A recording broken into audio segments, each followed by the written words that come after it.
Tapu ai ki uta, tapu ai ki tai. Ko ngā tapu ai o taku manu au te. Tā au taki ngā ko au mea i te pō o tā wera i te ata.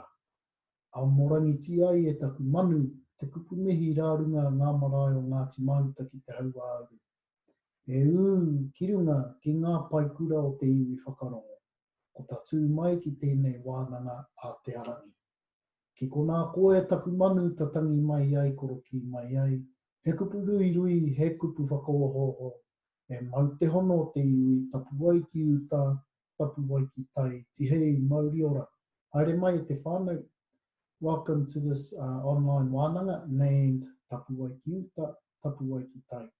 Inland footsteps and coastal footsteps, led by the Koorero o Ngāti Mahutaki te Hauāru under the auspices of our own runanga, te runanga o Ngāti Mahutaki te Hauāru. This online wānanga has been designed to bring you meaningful learning and edutainment content, documenting key coastal knowledge relating to our three marae, and also rich narratives pertaining to the Hamilton CBD. We will begin the wānanga with a karakia to launch our brand new website and our kaupapa. Our new website will house our online te reo Māori content for Ngāti Mahutaki te Hauāru whānau to access and use.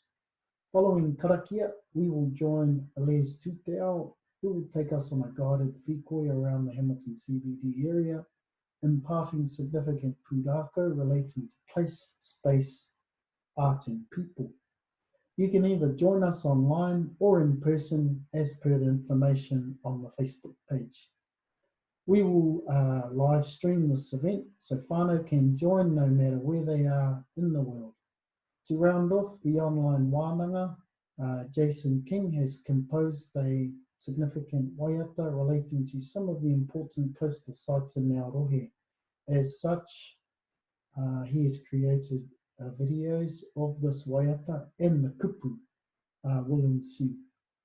I've also uploaded a video explaining the karakia, whakataka te hau, for our learning and use.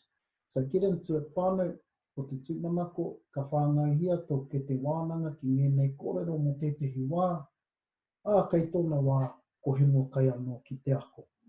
E kore mutu noa. Pai mārire.